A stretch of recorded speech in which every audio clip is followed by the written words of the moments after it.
Ujumbe wangu utakuwa kwanza kwa shukrani. Shukrani la kwanza ama ya kwanza inaenda kwa kanisa, Father Angelo na viongozi wote wa Katoliki. Asanteni sana kwa kutupatia nafasi kuwa na nyinyi. Na mimi nataka niseme nimeona mjengo na kazi ambayo mnafanya ni ya kufaa sana sana sana. Pongezi kabisa. Hata nilipotembea pale nikasema nataka nijue yule architect wenu ni nani. Nataka niibe ujuzi wake atusaidie katika sehemu zingine. Kwa sababu amefanya kazi nzuri sana kwa shule na yale ambayo mnataka kufanya hapa. Pia tunataka tupongeze wadhamini ambao wamesimama na community hii. Wale ambao walikuja hapa na wakaona kwamba kuna shida na wakajitolea. Nadhani ni vizuri wajue sisi kama Wakenya tumefurahi na tunatoa shukrani, na wakiwa na uwezo wazidi kusaidia community hii. Shukrani yangu ya pili ni kwa Ngogoyo na wenzake hapa, wamekuwa marafiki wa dhati. Hatukujua tutakuwa tukisimama hivi, wakitoka kwa kile cheo cha MCA wakaruka mpaka sasa ni wabunge. Ni mambo ya ajabu. Hayo ni ya Mwenyezi Mungu tu.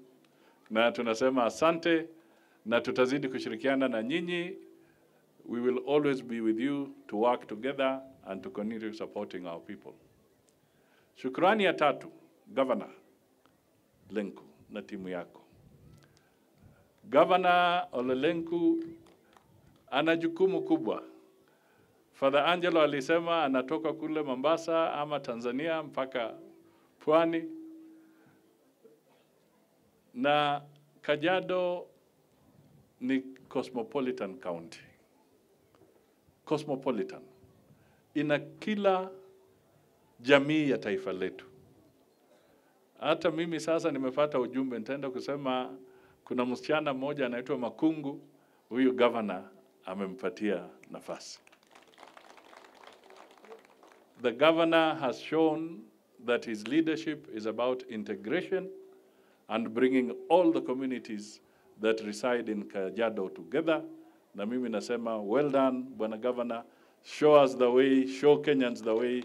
That is how it should be. Mambo ya maji. I want to assure you that the government is pushing, na PS Kimotho yuko hapa, ile Northern Collector, ile inatoka Ndakaine, ikuje, and it should, when it is done, and we hope that by the end of this year, we shall be coming with a Christmas gift of water to the people of Kajiado, and we hope to draw about 140,000 liters on a regular basis to the county of Kajiado from the Northern Collector. We want to finish that and to make sure that you get what you truly deserve. Pia nataka niseme kwamba katika serikali tumesema kwamba we want to complete the projects that were ongoing, ili tutumie pesa za umma vizuri. We want to utilize the resources properly. So zile barabara kama ile mmetaja, the 1.8 kilometers, it is our priority that pia hiyo ikamilishwe fast before we engage in other areas. And we commit that that shall be done. Pia hii muji ama hii county, it's a very complex county, and I know Kenha are working, the designs are complete, kwamba the dual carriageway ambayo itapita hapa, iende paka Kiserian, that again becomes a priority so that it can open up the traffic flow in this county. By now we don't know. We don't know whether you're in Kajiado or you're in Nairobi. That is the truth. So ni lazima the infrastructure is done jointly, and that is going to be an intention, a deliberate intention to hakikishe kwamba we complete that. And there are other roads which are some are about 50% complete, others are about 80% complete. Sitaki kutaja zote hapa, but it is our intention kwamba proper utilization of resources ni kukamilisha hizo barabara and to open up our economy by giving access and infrastructure to everybody. So we will stand with the people of Kajiado. We have no option. We must do that. Pia Ngogoyo ametaja kuhusu infrastructure funds kwa shule zetu. He gave 2 examples here and others. I will definitely talk to the Minister for Education so that the infrastructure resources can be utilized to help in expanding the schools in this area. So, niko na jukumu. I will be your ambassador inside government. Sasa, the governor has also mentioned the looming wildlife and human conflict. Ametaja vizuri kwamba we must look at it carefully and urgently so that we can bring harmony. The human beings can appreciate the value of the wildlife, and the wildlife can have their freedom to move as they are supposed to move, and also we don't have destruction of crops and the livestock in this area.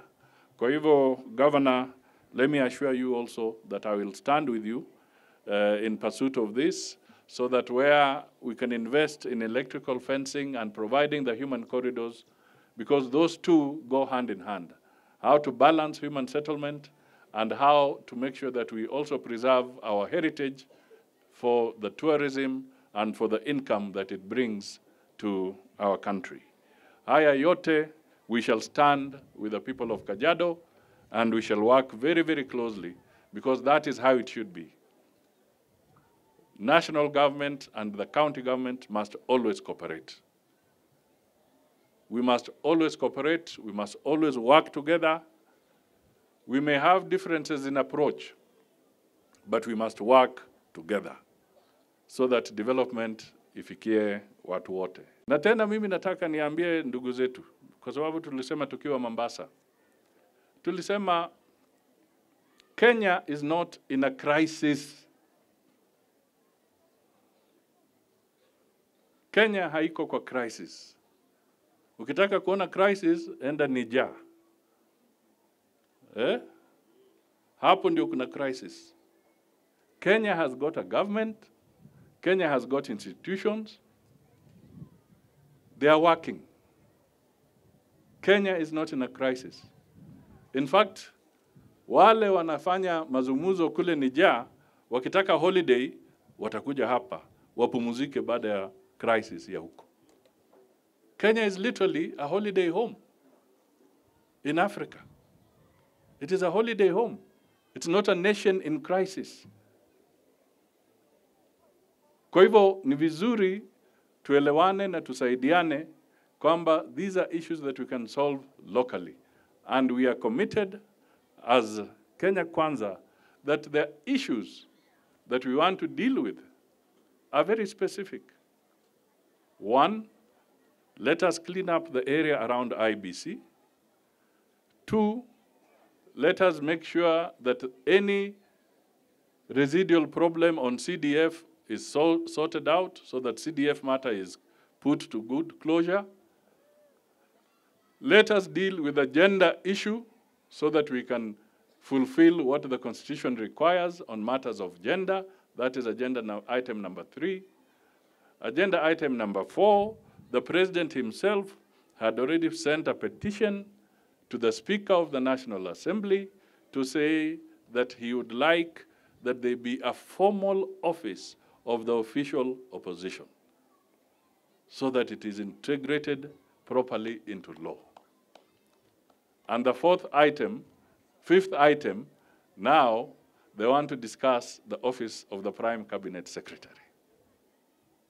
Those are the 5 items that were raised and that constitute the agenda before this conversation, the teams that are going to converse. Kwa hivyo, sisi tunasema tuko tayari. We will negotiate on these items in good faith, but we want to make it clear that the government that has got the mandate of the people of Kenya is the government of William Samoei Ruto, and he's the president, and he should be allowed to do what he has to do. In Kajiado, the governor who has the mandate is Ole Lenku, and he must be allowed to do what he has to do. That is as simple as that. You cannot be the government of William Samoei Ruto and then you are implementing the policies of the opposition. It's not possible. You cannot be Governor Ole Lenku and he's implementing the policies of the people he defeated. He must present his case. He must present his policies, because it is on the basis of those policies that he was elected. So he must fulfill his mandate. Kwa hivyo watu wasituletee kwamba tuliwashinda lakini wanataka tuwatekelezee polisi zao. Pana, wangoje 2027 mchezo ikiwa hapo kwa uwanja, wakishinda waendelee. Lakini tukae kama Wakenya. That is the message we want to push across, and we assure you that we are okay. Climate change is important. In early September, President wa Taifa Letu is holding the summit of the Africa Summit AU for climate change. Haya maneno yanatusumbua sana, and we need to pull together so that things can be good for everybody. We must all denounce violence. Sisi wote tukatae katakata kwamba hatutaki fujo kwa siasa yetu, kwa taifa letu. That is what it should be. Na hata wakati ndugu zetu wanaongea kutoka kwa upande wa Azimio na kutoka kwa upande wa Kenya Kwanza, we expect them that as one of the very clear resolutions that must come out of those talks is absolute denunciation of violence by any party in order to resolve political issues in our country. We are tired. Tumechoka. Violence does not solve anything. And yesterday I was in Western Kenya, but I'll say what I said there. In 2007, 2008, there was extreme violence and destruction in this country after the elections. And I am speaking when I'm in a church or in holy ground. Members of the East African business community from Uganda who lost their trucks, they lost their businesses, they lost a lot, there was a lot of damage. My dear congregants, do you know that they went to court? These people who lost went to court. High Court of Kenya, they won round 1, they won the first time. The government of Kenya appealed. The government of Kenya lost in the Court of Appeal.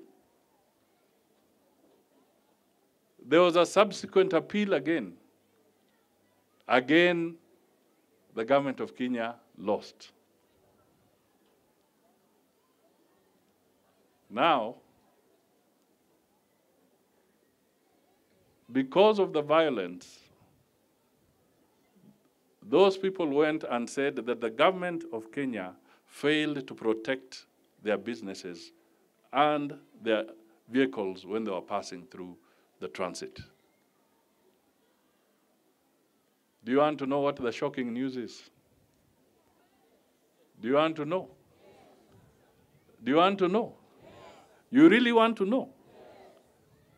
The judgment against the government of Kenya is a judgment, if you now include penalties and interest, of $185 million US. In Kenyan shillings, at the exchange rate of 140 to the dollar, you are dealing with 25 billion Kenya shillings.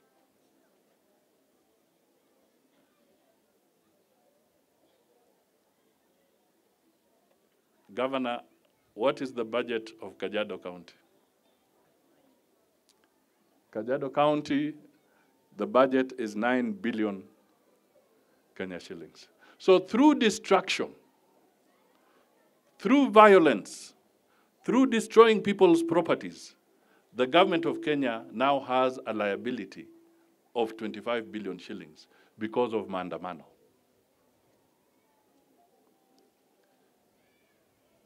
This matter was brought up in the East African community. It was raised by the East African community to Mzee Kibaki. It was raised to Uhuru Kenyatta. And obviously it is finding its way again to the desk of William Samoei Ruto. Yaani kwa sababu ya watu kupora mali na kuvunja na kubomoa magari ya watu kwa hiyo barabara. Sasa Wakenya wote, kwa sababu tusidanganyane, serikali haina pesa zake, serikali hupata pesa kwa kukusanya ushuru. Sasa wale wanacheza dansi kwa barabara na kuchoma mali ya watu, wanafikiri ni mambo ya kijiji tu. Wanafikiri ni mambo ya kijiji. Lakini sasa, ile fujo hawa jamaa walifanya kwa mabarabara imetuletea madeni. Because when the court rules, the government or the people are obligated to listen and obey the court ruling. Sasa tuko na deni because of stupidity, because of irrationality, because of people going to the streets. So, kwa katiba inasema you can picket, you can demonstrate, but it does not say, that clause does not say that you become violent and destroy people's property. So who bears the highest responsibility under such circumstances? Who bears the highest responsibility? Sasa ni sisi wote tutakuja kulipa. Kwa hivyo ni juhudi letu kuambia watoto wetu, kuambia jirani wetu, wachana na hii maandamano, watatuletea madeni hapo mbele. So we must stop this.